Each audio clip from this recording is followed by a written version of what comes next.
सबसे पहले बात करते हैं कि राइटिंग टास्क में आपकी मार्किंग किन बेसिस पे होती है, क्योंकि अगर हम वो समझ जाएंगे तो हम ये समझ जाएंगे कि हमें किस तरीके से प्रिपेयर करना है, राइट। तो हमारी जो मार्किंग होती है राइटिंग टास्क में वो 4 बेसिस पे होती है, 4 बेसिस पे होती है। फर्स्ट है टास्क रिस्पॉन्स, सेकेंड है स्ट्रक्चर, कोहेजन और coherence, then its lexical resources and then grammatical range and accuracy। इसके डिटेल में डिस्कस करते हैं। टास्क रिस्पॉन्स, टास्क रिस्पॉन्स से मतलब क्या है, पहले भी मैं इसके ऊपर एक वीडियो बना चुकी हूँ। टास्क रिस्पॉन्स से मतलब है कि क्वेश्चन को समझते हुए उसका एक्यूरेटली आंसर करना और स्ट्रक्चर्ड अप्रोच होनी चाहिए टुवर्ड्स योर आंसर। छोटा सा एग्जाम्पल देके समझाती हूँ कि कोई क्वेश्चन आपको दिया गया है जिसमें उन्होंने पूछा है कि कुछ लोग ऐसा कहते हैं, कुछ लोग ऐसा कहते हैं, डिस्कस बोथ व्यूज। उसमें अपना ओपिनियन नहीं देना है, सिर्फ डिस्कस बोथ व्यूज अगर लिखा हुआ है। जब तक आपकी राय ना मांगी जाए अपनी राय मत दीजिए, जब मांगी जाए तो जरूर दीजिए। इसे कहते हैं टास्क। ये एक टास्क रिस्पॉन्स का एक छोटा सा हिस्सा है। इसके अलावा भी बहुत कुछ है। एक थीसिस दिया होता है और उसके बाद क्वेश्चन पूछा होता है। थीसिस में जो जो बात उन्होंने लिखी है जरूरी नहीं है कि पूरा का पूरा क्वेश्चन उसी के ऊपर बेस हो। उस थीसिस के एक पार्ट के ऊपर कोई क्वेश्चन बेस हो सकता है। तो ये चीज हमें डिटेल में पढ़ते हुए, देखते हुए, उस चीज को हमने क्वेश्चन को समझते हुए उसका हमें जवाब देना है। जैसे कि क्वेश्चन है कि nowadays loads of people are moving in foreign after studies, what are the advantages and disadvantages of this। ठीक है, तो लोग फॉरेन में क्यों जा रहे हैं, उनके पीछे की वजहें हमें नहीं बतानी है, उनका फायदा और नुकसान क्या है जाने का, उसकी वजह बतानी है। तो यहाँ पे टास्क रिस्पॉन्स हमें मैटर करता है कि हम किस चीज को पकड़ के किस चीज का जवाब दे रहे हैं, हमसे पूछा क्या गया है। आई होप आपको समझ आ गया होगा। इस सेकंड जो पार्ट है दैट इज स्ट्रक्चर भी बोल देते हैं कुछ लोग कोहेजन और कोहेरेंस भी बोलते हैं। उसका मीनिंग क्या है? इसका मीनिंग है कि the facts and ideas in a logical order along with proper paragraphing, that is cohesion and coherence, that is structure of the paragraph। आपको ये तो समझ में आता है, सबको ही पता है कि पहले इंट्रोडक्शन देना है, then body paragraph 1, then body paragraph 2 and then sum up. ये सबको पता है, लेकिन उसके अंदर आपको थीसिस भी लिखनी है, पैराफ्रेजिंग भी करनी है, प्रॉपर एक्सप्लेनेशन भी देनी है, एग्जाम्पल्स के साथ देना है, और जो आपके फैक्ट्स और आइडियाज हैं वो प्रॉपरली स्ट्रक्चर्ड होने चाहिए। That is called cohesion and coherence. ठीक है, देन आता है लेक्सिकल रिसोर्सेज। लेक्सिकल रिसोर्सेज क्या है? Wide range of vocab, that is lexical resource.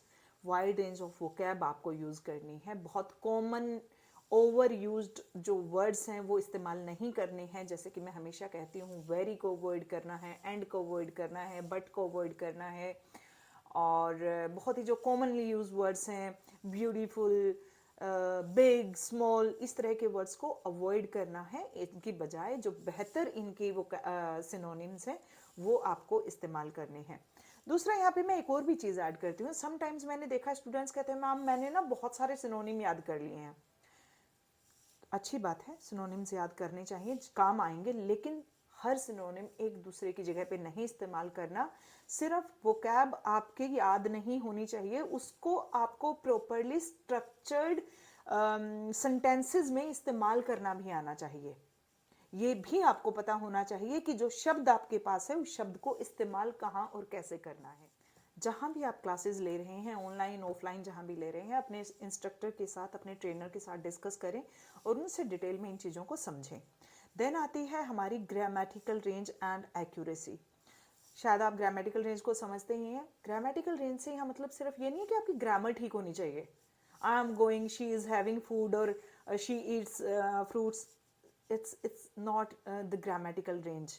Grammatical range से यहाँ पे मतलब है आपको एक्टिव पैसिव वॉइसेस आने चाहिए, आपको complex sentences with accurate grammar आना चाहिए, और जीरंड से आपको स्टार्टिंग आनी चाहिए सेंटेंसेस की।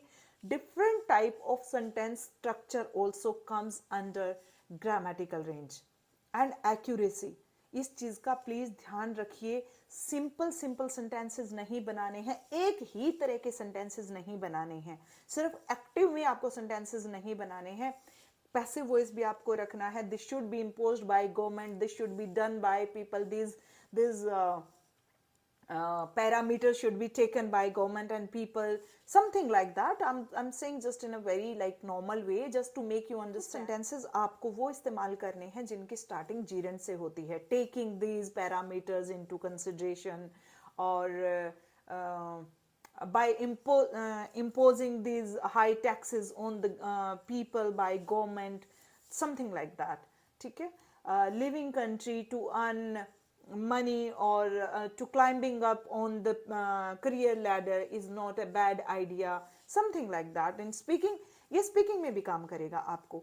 तो gerund से starting, passive voice, active voice, complex sentences, right grammatical structure, इन चीजों का आपको ध्यान रखना है.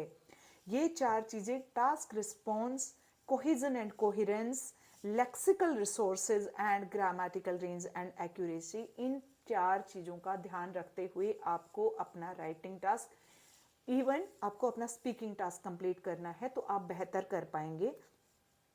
प्लानिंग करें. एक तो आप जब राइटिंग में हमेशा प्लानिंग करें, राइटिंग कर जो लिखते हुए, लेटर लिखते हुए, ऐसे लिखते हुए ये ध्यान दें कि आपको थोड़ा सा टाइम प्लानिंग पे लगाना है, उसके बाद आपको लिखना शुरू करना है. नहीं तो मिटाते रह जाएंगे, लिखते रह जाएंगे, बाद में याद आएगा अरे ये आइडिया मैंने गलत कर दिया, ये ग्रामर यहाँ पे गलत कर दी, उसको मिटाना है, लिखना है.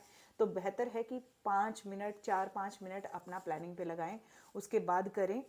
कनेक्टर्स का इस्तेमाल करें. कनेक्टर्स के बारे में मैंने एक कन्फ्यूजन देखी है. मोस्टली लोगों को लगता है मैम मुझे बहुत सारे कनेक्टर्स आते हैं. बहुत ज़्यादा भी टाइम वेस्ट करने की ज़रूरत नहीं है.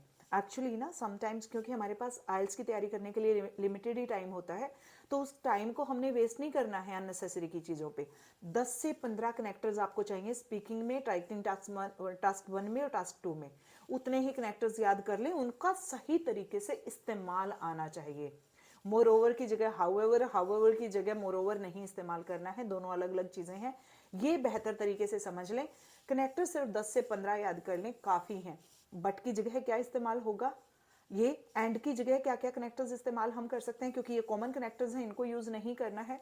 सो कुछ कनेक्टर्स हैं like however, nonetheless, nevertheless, more over, not only but also, something like that. ये 10 से 15 आप याद कर लीजिए, आपका काम चल जाएगा. इसके अलावा राइटिंग पे और आपके क्या क्वेश्चंस हैं, क्या आप और जानना चाहते हैं, प्लीज़ कमेंट बॉक्स में ये डाल दीजिए ताकि मैं उसके ऊपर आपको एक डिटेल्ड वीडियो बना पाऊँ, और कुछ और शायद मैं बेहतर आप लोगों के लिए कर पाऊँ, जिससे आप लोगों को एक आगे एक हेल्प मिले. क्योंकि मैं नहीं चाहती कि आप लोग बहुत बार बार आपको टेस्ट देने पड़े, बार बार आपको आईएलटीएस एग्जाम में अपीयर होना पड़े. आई जस्ट ऑलवेज वांट कि आपका वन टाइम में ही डिजायर्ड बैंड आपके आ जाएं. और बीइंग अ टीचर, इससे ज़्यादा खुशी की बात किसी भी टीचर के लिए कुछ नहीं होती जब उनके पढ़ाए हुए स्टूडेंट्स का जो है एक ही बार में उनके डिजायर्ड बैंड जो है उनको मिल जाते हैं. तो आप मुझे प्लीज़ ज़रूर बताइएगा कि मैं और किस टॉपिक पे और किस चीज़ को एड्रेस करते हुए आपके लिए वीडियो बनाऊं. Thank you so much. Stay connected, stay tuned and stay safe. Thank you.